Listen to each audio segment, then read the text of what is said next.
अस्सलाम वालेकुम। अल्लाह तुहाडी ज़िंदगी दे हर लम्हे नूं खैर आफियत नाल ते खुश नसीबी नाल गुजारे। जानो माल ते औलाद नूं नेमतां दे साए च रखे। आमीन। बिस्मिल्लाह रहमान रहीम। जी ते अज असीं बना रहे हैं अपने किचन में चिकन बिरयानी, जो कि सब दी बहुत ही पसंदीदा होंदी है ते हर इंसान दिल चाहता है कि बहुत ज़्यादा नहीं सही ते हर हफ्ते विच एक दफ़ा ਉਹਦਾ ਜ਼ਰੂਰ ਉਹਦੇ ਘਰ ਦੇ ਵਿੱਚ चिकन बिरयानी बने।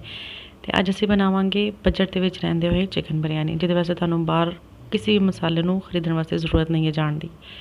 ਸਭ ਤੋਂ ਪਹਿਲੇ ਅਸੀਂ ਤੇਲ ਦੀ ਚੀਜ਼ ਵਿੱਚ ਡਾਲਾਂਗੇ। ਇਹ ਤੇਲ ਦਾ ਵੀ ਮੈਂ ਬਹੁਤ ਜ਼ਿਆਦਾ ਇਸਤੇਮਾਲ ਨਹੀਂ ਕੀਤਾ, ਮਹਿੰਗਾਈ ਨੂੰ ਮੱਦੇਨਜ਼ਰ ਰੱਖਦੇ ਹੋਏ ਮੈਂ ਸਿਰਫ 1 ਕੱਪ ਦਾ ਇਸਤੇਮਾਲ ਕੀਤਾ ਹੈ। ਠੀਕ ਹੈ ਜੀ।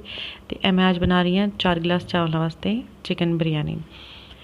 ਜੀ ਸਭ ਤੋਂ ਪਹਿਲੇ ਅਸੀਂ ਡਾਲਾਂਗੇ ਆਇਲ, ਤੇ ਆਇਲ ਤੋਂ ਬਾਅਦ ਅਸੀਂ ਸ਼ਾਮਿਲ ਕਰਾਂਗੇ ਇਹਦੇ ਵਿੱਚ ਪਿਆਜ਼ ਦਾ ਵੀ ਮੈਂ ਜ਼ਿਆਦਾ ਇਸਤੇਮਾਲ ਨਹੀਂ ਕੀਤਾ। ਮੈਂ ਤਕਰੀਬਨ 4 ਦਰਮਿਆਨੇ ਸਾਈਜ਼ ਦੇ ਪਿਆਜ਼ ਲੈ ਕੇ ਉਹਨਾਂ ਨੂੰ ਬਾਰੀਕ ਬਾਰੀਕ ਕੱਟ ਲਿਆ ਹੈ। ਠੀਕ ਹੈ। ਅਤੇ ਹੁਣ ਅਸੀਂ ਇਹਨੂੰ ਹਲਕਾ ਜਿਹਾ ਫਰਾਈ ਕਰਾਂਗੇ ਕਿ ਇਹਦਾ ਹਲਕਾ ਹਲਕਾ ਰੰਗ ਤਬਦੀਲ ਹੋਣਾ ਸ਼ੁਰੂ ਹੋ ਜਾਏ।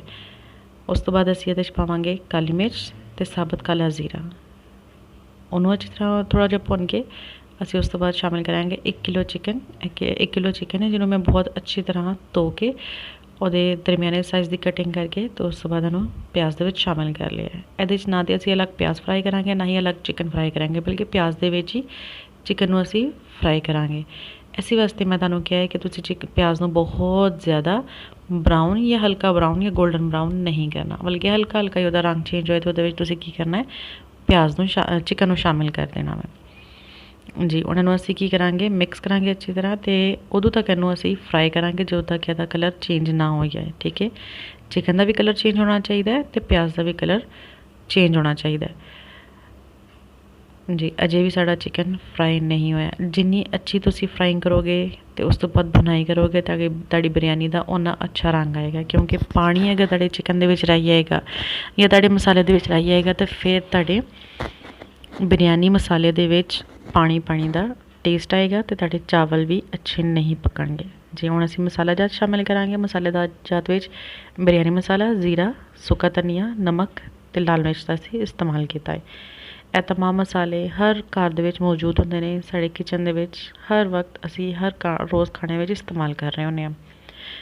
ਇਹਨਾਂ ਨੂੰ ਸ਼ਾਮਿਲ ਕਰਕੇ ਅਸੀਂ ਚਿਕਨ ਦੀ ਇਹਨਾਂ ਮਸਾਲਿਆਂ ਦੇ ਵਿੱਚ ਬੁਨਾਈ ਕਰਾਂਗੇ ਤਾਂ ਕਿ ਮਸਾਲੇ ਅੱਛੀ ਤਰ੍ਹਾਂ ਚਿਕਨ ਦੇ ਵਿੱਚ ਰਚ ਬਸ ਜਾਣ। ਤੁਸੀਂ ਦੇਖ ਸਕਦੇ ਹੋ ਕਿੰਨਾ ਖੂਬਸੂਰਤ ਰੰਗ ਆਇਆ ਵੇ ਸਾਡੇ ਚਿਕਨ ਦਾ ਵੀ ਅਤੇ ਨਾਲੇ ਪਿਆਜ਼ ਦਾ ਵੀ। ਹੁਣ ਅਸੀਂ ਸ਼ਾਮਿਲ ਕਰਾਂਗੇ ਇਹਦੇ ਵਿੱਚ ਟਮਾਟਰ, ਲਸਣ ਅਦਰਕ ਦਾ ਪੇਸਟ ਅਤੇ ਹਰੀ ਮਿਰਚ। ਟਮਾਟਰ ਮੈਂ ਤਕਰੀਬਨ 4 ਤੋਂ 5 ਅਦਦ ਲਏ ਨੇ ਦਰਮਿਆਨੇ ਸਾਈਜ਼ ਦੇ। ਮੈਂ ਫਰਿੱਜ ਦੇ ਟਮਾਟਰ ਇਸਤੇਮਾਲ ਕਰ ਰਹੀ ਹਾਂ। ਅਗਰ ਤੁਹਾਡੇ ਕੋਲ ਤਾਜ਼ਾ ਟਮਾਟਰ ਮੌਜੂਦ ਨੇ ਤਾਂ ਤੁਸੀਂ ਤਾਜ਼ੇ ਟਮਾਟਰ ਵੀ ਇਸਤੇਮਾਲ ਕਰ ਸਕਦੇ ਹੋ। ਅਸੀਂ ਇਹਨਾਂ ਨੂੰ ਅੱਛੀ ਤਰ੍ਹਾਂ ਮਿਕਸ ਕਰਾਂਗੇ ਅਤੇ ਉਸ ਤੋਂ ਬਾਅਦ ਇਹਨਾਂ ਦੀ ਬੁਨਾਈ ਸ਼ੁਰੂ ਕਰ ਦਾਂਗੇ।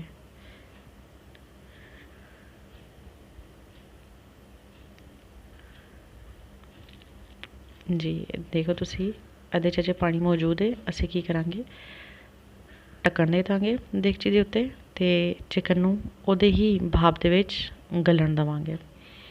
ਅਸੀਂ ਇਹਦੇ 'ਚ ਪਾਣੀ ਸ਼ਾਮਿਲ ਨਹੀਂ ਕਰਨਾ ਕਿਉਂਕਿ ਚਿਕਨ ਦੇ ਵਿੱਚ ਪਹਿਲੇ ਹੀ ਪਾਣੀ ਮੌਜੂਦ ਹੁੰਦਾ ਹੈ। ਹੁਣ ਅਸੀਂ ਇਹਨੂੰ ਚਿਕਨ ਕਿਉਂਕਿ ਗਲ ਚੁੱਕਾ ਹੈ, ਇਸ ਵਾਸਤੇ ਹੁਣ ਅਸੀਂ ਇਹਦਾ ਤੇਲ ਨਿਖਾਰਾਂਗੇ। ਨਾਲ ਹੀ ਕੀ ਕਰਾਂਗੇ, ਥੋੜ੍ਹੀ ਜਿਹੀ ਕਾਲੀ ਮਿਰਚ ਅਸੀਂ ਸ਼ਾਮਿਲ ਕਰਾਂਗੇ ਅਤੇ ਨਾਲ ਅਸੀਂ ਇਹਦੇ ਵਿੱਚ ਸ਼ਾਮਿਲ ਕਰਾਂਗੇ ਥੋੜ੍ਹੇ ਜਿਹੇ ਕੁੱਟੀ ਹੋਈ ਲਾਲ ਮਿਰਚ, ਜਿਹਨੂੰ ਅਸੀਂ ਚਿਲੀ ਫਲੇਕਸ ਕਹਿੰਦੇ ਨੇ। ਠੀਕ ਹੈ।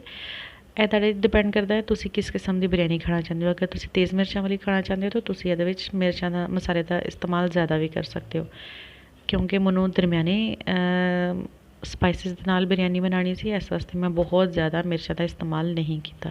ਠੀਕ ਹੈ। ਉਸ ਤੋਂ ਬਾਅਦ ਅਸੀਂ ਟੌਪਿੰਗ ਵਾਸਤੇ ਜੋ ਚੀਜ਼ਾਂ ਇਸਤੇਮਾਲ ਕਰ ਰਹੇ ਹਾਂ ਉਹ ਵੀ ਘਰ ਦੇ ਵਿੱਚ ਮੌਜੂਦ ਹੁੰਦੀਆਂ ਨੇ, ਜਿਹਦੇ ਵਿੱਚ ਪੁਦੀਨਾ, ਧਨੀਆ, ਪਿਆਜ਼ ਅਤੇ ਜ਼ਰਦਾ ਰੰਗ। ਠੀਕ ਹੈ ਜੀ।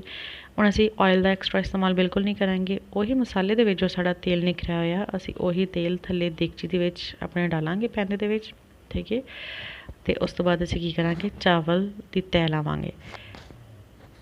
ਕਿਉਂਕਿ ਮੈਂ ਤੁਹਾਨੂੰ ਕਿਹਾ ਸੀ ਕਿ ਅਸੀਂ ਬਜਟ ਦੇ ਵਿੱਚ ਰਹਿੰਦੇ ਹੋਏ ਕੰਮ ਕਰਾਂਗੇ, ਇਸ ਵਾਸਤੇ ਅਸੀਂ ਜ਼ਿਆਦਾ ਤੇਲ ਦਾ ਵੀ ਇਸਤੇਮਾਲ ਨਹੀਂ ਕਰਾਂਗੇ। ਠੀਕ ਹੈ। ਚਾਵਲ ਤੁਸੀਂ ਦੇਖ ਲਓ ਮੇਰਾ ਹਰ ਚਾਵਲ ਨਿਖਰਾ ਹੋਇਆ ਹੈ ਅਤੇ ਅਲੱਗ ਅਲੱਗ ਹੈ, ਕਿਉਂਕਿ ਜਦੋਂ ਚਾਵਲ ਮੈਂ ਉਬਾਲ ਲੈਂਦੀ ਹਾਂ ਤਾਂ ਉਸ ਤੋਂ ਬਾਅਦ ਕੀ ਕਰਨੇ ਆ ਕਿ ਉਹਨੂੰ ਖੁੱਲ੍ਹੇ ਬਰਤਨ ਦੇ ਵਿੱਚ, ਤਸਲੇ ਦੇ ਵਿੱਚ ਜਾਂ ਕਿਸੇ ਖੁੱਲ੍ਹੀ ਚੀਜ਼ ਦੇ ਵਿੱਚ ਤੁਸੀਂ ਫੈਲਾ ਦਿਓ ਤਾਂ ਕਿ ਉਹ ਆਪਣੇ ਪਾਣੀ ਨੂੰ ਅੱਛੀ ਤਰ੍ਹਾਂ ਖੁਸ਼ਕ ਕਰ ਲੈਣ ਹਵਾ ਦੇ ਨਾਲ। ਉਸ ਤੋਂ ਬਾਅਦ ਹੁਣ ਤੁਸੀਂ ਕੀ ਕਰੋਗੇ ਕਿ ਤੁਸੀਂ ਤੈ ਲਾਓਗੇ ਚਾਵਲਾਂ ਦੀ। ਚਾਵਲ ਜਦੋਂ ਵੀ ਬਿਰਯਾਨੀ ਵਾਸਤੇ ਉਬਾਲੋ ਤੇ ਉਹਦੇ ਵਾਸਤੇ ਤੁਸੀਂ ਤਕਰੀਬਨ ਚਾਵਲਾਂ ਨੂੰ ਇੱਕ ਕਨੀ ਜਿਹੜਾ ਉਹ ਤੁਹਾਨੂੰ ਤੁਸੀਂ ਰੱਖਣੀ ਉਹਦੀ, ਠੀਕ ਹੈ। ਅਗਰ ਮਿਸਾਲ ਦੇ ਤੌਰ 'ਤੇ ਤੁਸੀਂ 2 ਕਣੀ ਵੀ ਰੱਖਦੇ ਹੋ ਤੇ ਭਾਪ ਦੇ ਨਾਲ ਚਾਵਲਾਂ ਦੀ ਇੱਕ ਕਨੀ ਖਤਮ ਹੋ ਜਾਏਗੀ, ਯਾਨੀ ਕਿ 3 ਕਨੀ ਚਾਵਲ ਪੱਕ ਜਾਣਗੇ ਤੇ ਇੱਕ ਕਨੀ ਚਾਵਲ ਕੱਚੇ ਰਹਿ ਜਾਣਗੇ। ਉਹ ਇੱਕ ਕਨੀ ਤੁਹਾਡੇ ਦਮ ਦੇ ਵਿੱਚ ਮੁਕੰਮਲ ਪੱਕ ਜਾਏਗੀ।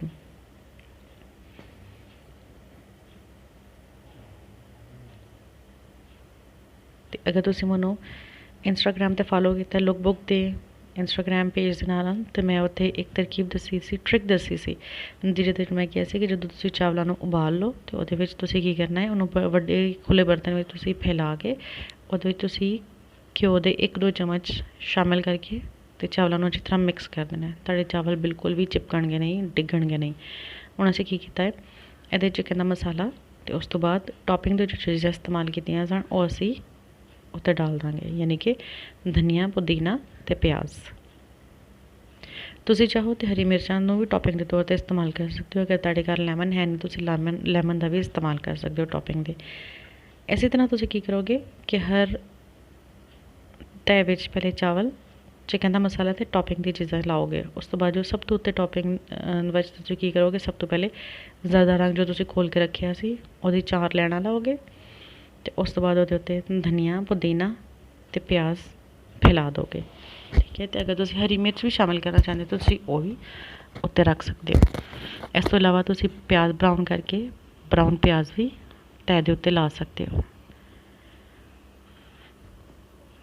ਇਹ ਸਾਰੀ ਚੀਜ਼ਾਂ ਤੁਸੀਂ ਅੱਛੀ ਤਰ੍ਹਾਂ ਫੈਲਾ ਦੇਣੀਆਂ ਨੇ। ਉਸ ਤੋਂ ਬਾਅਦ ਤੁਸੀਂ ਇਹਨੂੰ ਚਾਵਲਾਂ ਨੂੰ ਦਮ 'ਤੇ ਰੱਖ ਦੇਣਾ ਹੈ। ਚਾਵਲਾਂ ਨੂੰ ਦਮ 'ਤੇ ਰੱਖਣ ਦਾ ਕੀ ਤਰੀਕਾਕਾਰ ਹੈ, ਤੁਸੀਂ ਹਲਕਾ ਚੁੱਲ੍ਹਾ ਰੱਖਣਾ ਹੈ, ਉਸ ਤੋਂ ਬਾਅਦ ਉਹਦੇ ਉੱਤੇ ਇੱਕ ਪੁਰਾਣਾ ਤਵਾ ਰੱਖੋ ਤੇ ਉਸ ਤੋਂ ਬਾਅਦ ਆਪਣਾ ਬਿਰਯਾਨੀ ਵਾਲਾ ਦੇਗਚਾ ਉਹਦੇ ਉੱਤੇ ਰੱਖਣਾ, ਠੀਕ ਹੈ। ਤੇ ਦੇਗਚੇ ਨੂੰ ਅੱਛੀ ਤਰ੍ਹਾਂ ਤੁਸੀਂ ਢੱਕ ਦੇਣਾ ਹੈ ਕਿ ਉਹਦੇ 'ਚੋਂ ਭਾਪ ਬਾਹਰ ਨਾ ਨਿਕਲੇ।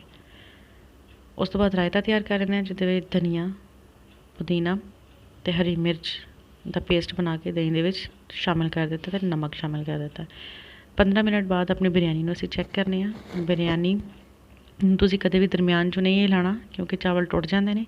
ਹਮੇਸ਼ਾ ਇੱਕ ਸਾਈਡ ਤੋਂ ਹਲਕਾ ਹਲਕਾ ਹੱਥ ਦੇ ਕੇ ਤੁਸੀਂ ਚਾਵਲਾਂ ਨੂੰ ਹਿਲਾਉਣਾ ਸ਼ੁਰੂ ਕਰਨਾ ਹੈ, ਠੀਕ ਹੈ। ਤੁਸੀਂ ਦੇਖ ਸਕਦੇ ਹੋ ਕਿ ਚਾਵਲ ਬਿਲਕੁਲ ਵੀ ਆਪਸ ਵਿੱਚ ਜੁੜਿਆ ਨਹੀਂ ਹੈ ਤੇ ਨਾ ਹੀ ਮੇਰਾ ਚਾਵਲ ਟੁੱਟਾ ਹੈ। ਹੁਣ ਅਸੀਂ ਚਾਵਲ ਦੀ ਕਨੀ ਚੈੱਕ ਕਰ ਲੈਂਦੇ ਹਾਂ ਕਿ ਜੋ ਇੱਕ ਕਨੀ ਸੀ ਉਹ ਗਲ ਗਈ ਹੈ ਜਾਂ ਨਹੀਂ ਗਲੀ। ਜੀ ਆ ਤੁਸੀਂ ਦੇਖ ਸਕਦੇ ਹੋ ਕਿ ਮੇਰੇ ਚਾਵਲ ਬਿਲਕੁਲ ਸਹੀ ਤਰ੍ਹਾਂ ਨਾਲ ਗਲ ਚੁੱਕੇ ਨੇ। ਹੁਣ ਅਸੀਂ ਇਹਨੂੰ ਮਿਕਸ ਕਰਨੇ ਆ। ਅਗਰ ਤਾਂ ਤੁਸੀਂ ਫੌਰੀ ਤੌਰ 'ਤੇ ਸਰਵ ਕਰਨੀ ਹੈ ਤਾਂ ਫਿਰ ਤੁਸੀਂ ਇਹਨੂੰ ਮਿਕਸ ਕਰੋਗੇ। ਤੁਸੀਂ ਫੌਰੀ ਤੌਰ 'ਤੇ ਸਰਵ ਨਹੀਂ ਕਰਨੀ ਤੇ ਫਿਰ ਤੁਸੀਂ ਇਸੇ ਤਰ੍ਹਾਂ ਹੀ ਇਹਨੂੰ ਰਹਿਣ ਦਿਓ ਤੇ ਜਦੋਂ ਖਾਣ ਲੱਗੋ ਤਾਂ ਉਦੋਂ ਇਹਨੂੰ ਮਿਕਸ ਕਰ ਲਓ। ਤੁਸੀਂ ਦੇਖ ਸਕਦੇ ਹੋ ਕਿ ਬਜਟ ਦੇ ਵਿੱਚ ਰਹਿੰਦਿਆਂ ਹੋਇਆਂ ਮੈਂ ਤੁਹਾਡੇ ਵਾਸਤੇ ਸਾਹਮਣੇ ਬਿਰਯਾਨੀ ਲੈ ਕੇ ਆਈ ਹਾਂ ਜੋ ਕਿ ਬਹੁਤ ਹੀ ਲਜ਼ੀਜ਼ ਤੇ ਬਹੁਤ ਹੀ ਖੂਬਸੂਰਤ ਹੈ। ਇਹਨੂੰ ਬਣਾਓ ਆਪਣੇ ਘਰ ਦੇ ਵਿੱਚ ਤੇ ਆਪਣੇ ਘਰ ਵਾਲਿਆਂ ਤੋਂ ਦਾਦ ਵਸੂਲ ਕਰੋ।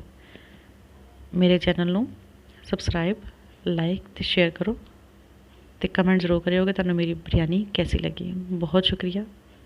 ਅੱਲਾ ਹਾਫਿਜ਼।